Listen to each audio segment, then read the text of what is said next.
안녕하세요. 원더풀문입니다. 오늘은 경매의 하이라이트인 입찰과 낙찰에 대한 영상을 만들어 보았습니다.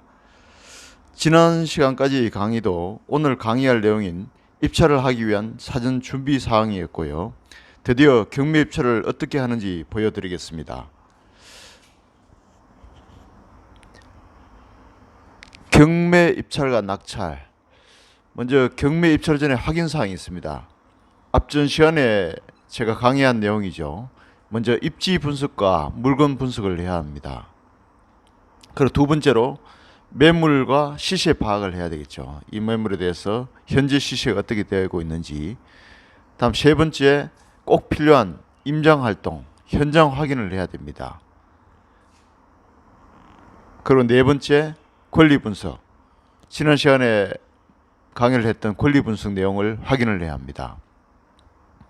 다음에 예상 입찰가를 작성을 해야 됩니다.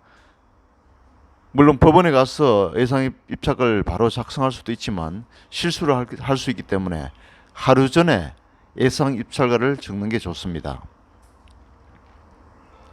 다음 두 번째 입찰 방법은 관할 지역 경매 진행 법원에 입장을 해서 입찰서 작성과 입찰을 하면 됩니다. 그 입찰서 작성하는 양식은 조금 뒤에 사진을 찍은 걸 보여드리겠습니다.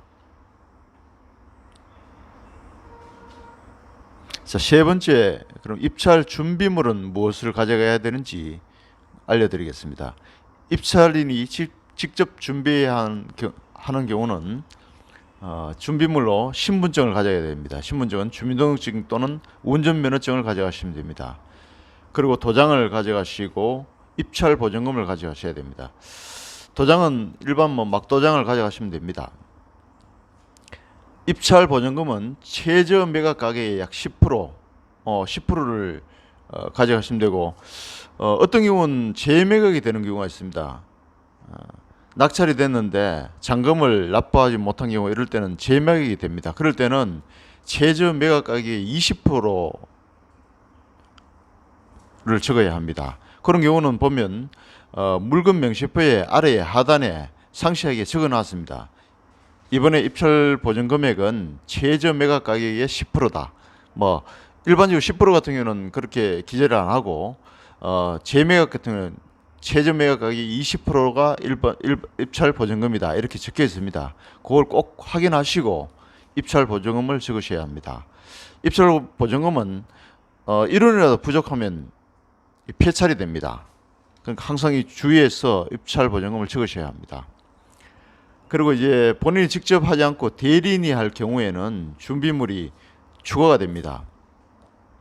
위임장이 있어야 되고요. 그 위임장에 위임인의 인감 도장으로 날인을 해야 합니다. 그리고 위임인의 인감증명서. 인감증명서는 유효기간이 6개월 이내가 돼야 됩니다. 6개월 이상 되면 안 되고요. 그 다음 수임인의, 그러니까 대리인이죠. 대리인의 신분증. 그 다음 수임인의 도장. 그 다음 입찰 보증금을 가져가시면 됩니다.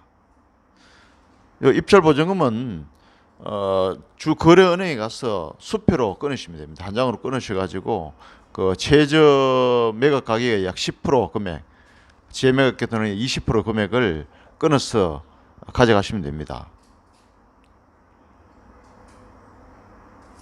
자, 그럼 입찰 수료를 보시겠습니다. 입찰 수료는 제가 사진을 한 장 한 장 낱개로 찍었으면 참 보기 좋았을 건데 같이 이렇게 찍어 보았습니다. 그러면 가장 큰 봉투가 입찰 봉투라는 게 있습니다. 이 안에 모든 내용을 넣습니다. 넣어가지고 집행관에 제출하면 되는데 가장 왼쪽에 보는 입찰 봉투.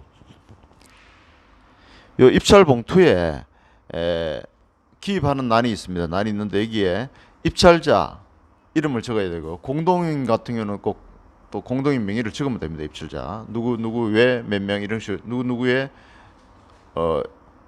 적는 난이 여기 있습니다. 이렇게 적으시면 됩니다.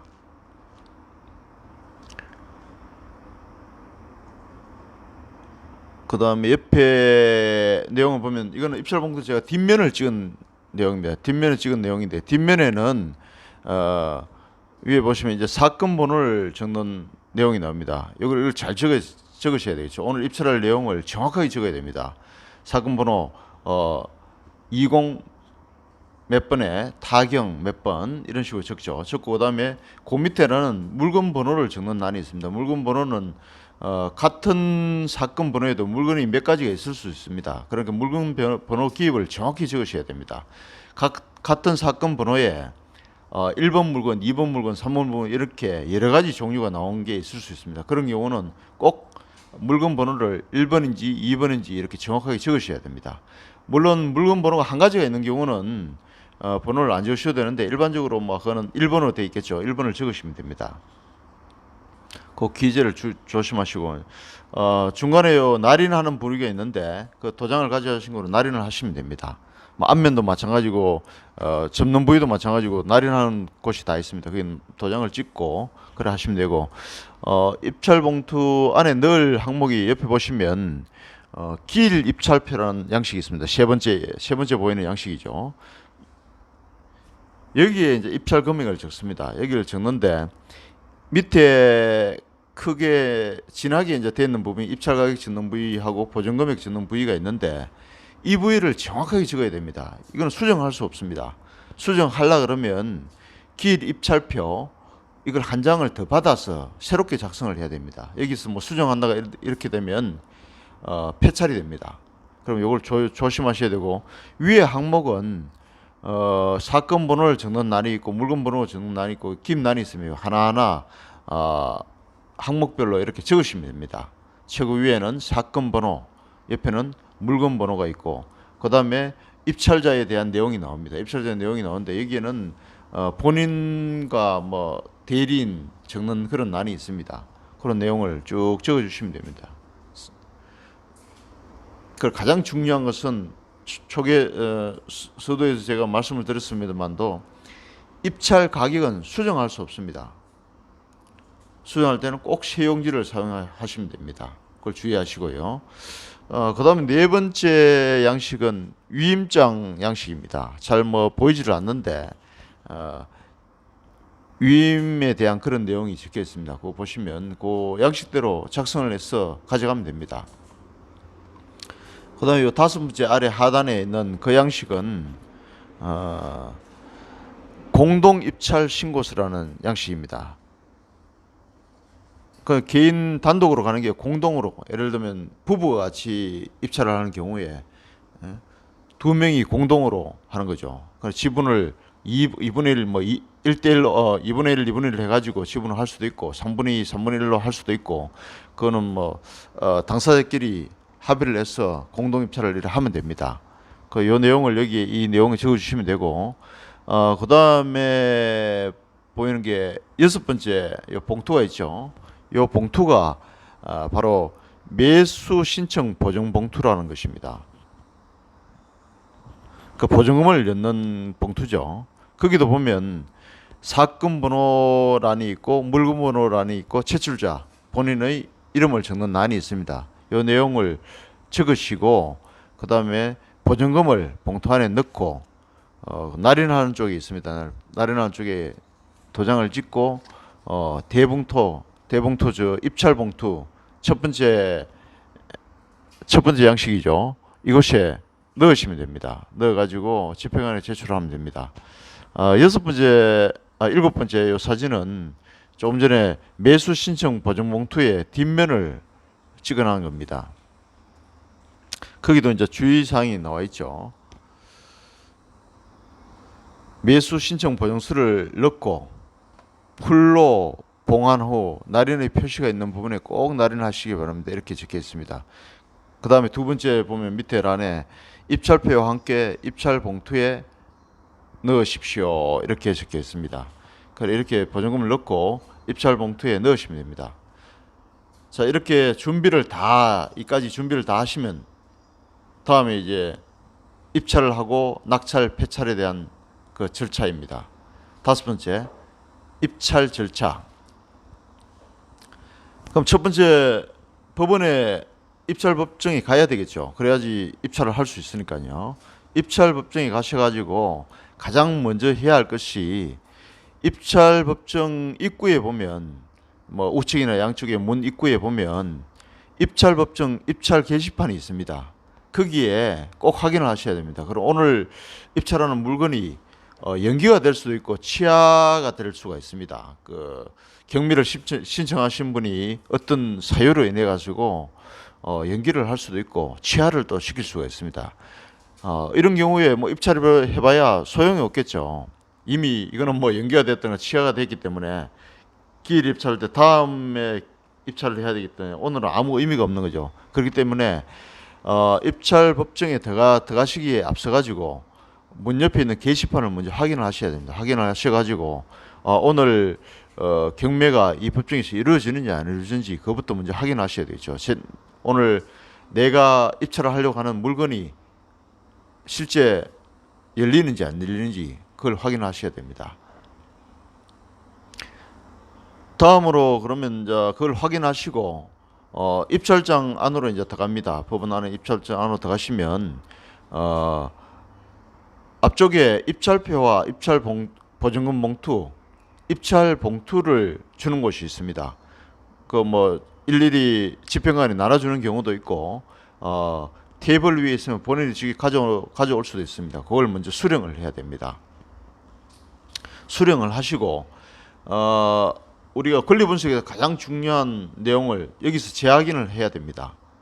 법정 내에 보면 컴퓨터가 설치되어 있습니다. 설치되어 있는데 그곳에서 매각 물건 명세서를 재확인을 해야 됩니다. 혹시나 실수를 할 수 있기 때문에. 그 다음에 최근에 또다시 수정된 사항도 있을 수가 있습니다. 그렇기 때문에 꼭 그 재확인을 하셔야 됩니다. 매각 물건 명세서에 대해서는.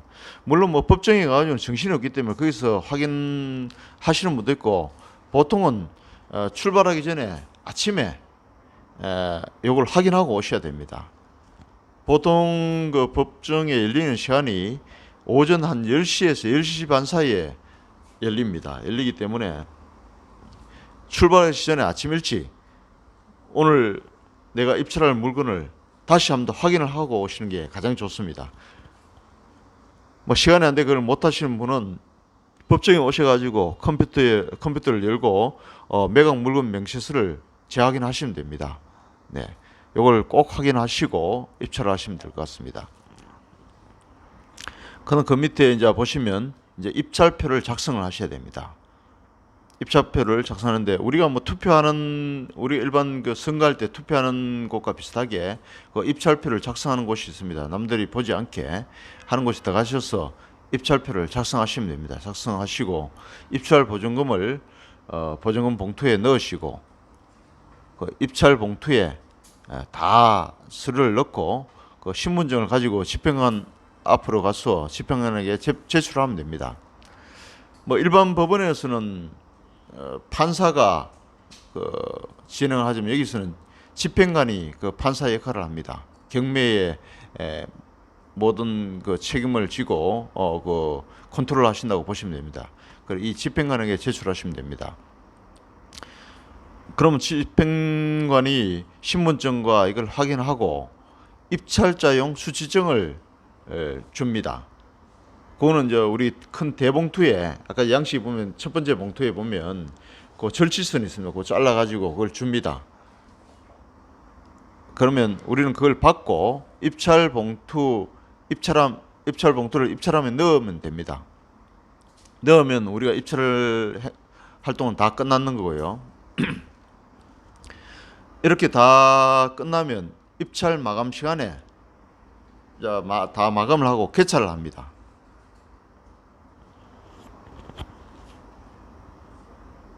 다 개찰을 하고 거기에서 최고가 매수인을 결정합니다. 최고가 매수인. 그 물건에 대해서 최고가로 쓰신 분에 대해서 그걸 호명을 합니다. 호명을 하면 거기서 이제 결정을 합니다. 결정하고 거기서 이제 낙찰된 분도 있고 어떤 경매품은 아무도 입찰을 안 했을 때는 또 유찰이 됩니다. 그 최고가를 적지를 못하신 분은 또 폐차를 될 거고요. 이렇게 입찰이 절차가 형성이 됩니다. 자, 낙찰을 받으면 이제 뭐 게임은 끝난 거죠. 그걸 가지고 이제 영수증을 거기서 줍니다. 이제 주면 그 영수증을 가지고 이제 집으로 돌아가시면 됩니다. 물론 폐찰하신 분도 마찬가지입니다. 폐찰하신 분도 자기가 보증금 냈던 영수증을 들고 가면 보증금을 다 회수를 보증금을 돌려줍니다. 그걸 받아서 집으로 돌아가시면 되고 낙찰되신 분은 그 보증금 영수증을 받아서 동일하게 집으로 돌아가시면 되는데 밖으로 나오시면 대출을 알선하시는 분들이 많이 있습니다. 뭐 명함에 보면 실장이라는 분도 있고 뭐 부장이라는 분도 있는데 이런 분들이 막 명함을 나눠줄 겁니다. 그러면 이 명함을 다 받으셔가지고 가장 좋은 조건으로 대출을 해주신 분한테 대출을 받으면 됩니다. 그리고 이게 낙찰되고 난 다음에 약 한 2주간의 시간을 줍니다. 그 먼저 매각을 결정이 되기 전에 허가가 돼야 되고요. 매각에 대한 허가가 되고 그다음 최종 1주 뒤에는 확정이 됩니다. 확정되고 난 다음에 잔금을 납품을 할 수 있습니다. 잔금을 낼 수가 있습니다. 잔금을 다 내고 나면 이제 본인이 이제 집이 되는 거고 그런 거죠. 그 보면 이제 법정 낙찰 받고 나오면 그 보험하시는 실장님들이 명함을 주는데 보면 보통 낙찰가의 80%, 90%를 대출한다 이런 내용이 나옵니다. 뭐 대지, 토지라든가 주택, 상가에 따라 가지고 그 낙찰가의 몇 프로 이렇게 해가지고 대출을 해줍니다. 이 대출 금액이 다 다릅니다. 왜냐하면 그 낙찰을 어떻게 받았냐에 따라 가지고 대출 금액이 뭐 40% 될 수 있고 50% 될 수 있고 뭐 일반적으로 주시는 분들 여기서 주시는 분들은 대출 금액 많이 주죠. 많이 주는데 제일금융권 같은 경우는 대출 금액 뭐 40%도 나올 수 있고 60%도 나올 수 다 다릅니다. 그렇듯이 이쪽에 주시는 분들이 가장 대출을 잘해줍니다. 잘해주고 이 사람들은 이 실정에 따라가서 커미션을 먹기 때문에 상당히 그 우리가 대출 상담을 하기에 참 좋습니다. 꼭 이걸 명함을 주시면 버리지 마시고 가져오셔가지고 그 중에 가장 좋은 조건으로 대출을 받으시면 됩니다. 보통 뭐 일반적으로 뭐 한 70%, 80%이 정도 대출을 해줍니다. 대출해주고 특별한 거는 90%, 100%까지 대출도 있습니다. 그거는 왜 그러냐 하면 우리 보통 시세가 뭐 예를 들면 1억이라고 했을 때 낙찰을 잘 받으면 뭐 한 50%에도 낙찰을 받을 수 있습니다. 그럴 경우는 대출금을 갖다가 낙찰가의 몇 프로를 주기 때문에 자 1억짜리를 우리 5천만 원에 낙찰을 받다고 해보십시오. 그러면 잔금이 얼마입니까? 우리가 그 1억이니까 10% 빼면 5천만 원이니까 최저 낙찰가 뭐 5천만 원 보죠. 그러면 5천만 원 같으면 10%면 500이죠. 500인데 4,500만 원만 내면 됩니다. 결론은. 그렇기 때문에 이럴 경우는 100% 대출을 해줄 수도 있습니다. 왜냐하면 시세가 높기 때문에 집을 담보로 해가지고 은행에서 대출을 해주는 거기 때문에 100% 나올 수도 있습니다. 그럼 흔히 이제 100%까지는 안 내주고 보통 한 뭐 90% 정도까지 내주죠. 그런 식으로 생각하시면 됩니다. 일단 낙찰을 받고 난 다음에는 이런 대출이 있기 때문에 자기 자본이 좀 적더라도 아주 큰 메리트가 있죠. 이것이 바로 뭐 경매의 매력이라고도 볼 수 있겠습니다. 오늘도 강의를 하다 보니까 시간이 많이 지났습니다. 이것으로 오늘 강의를 마치도록 하겠습니다. 다음 강의는 이제 경매의 마지막 코스죠.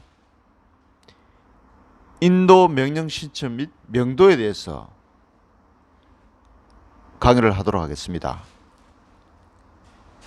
감사합니다.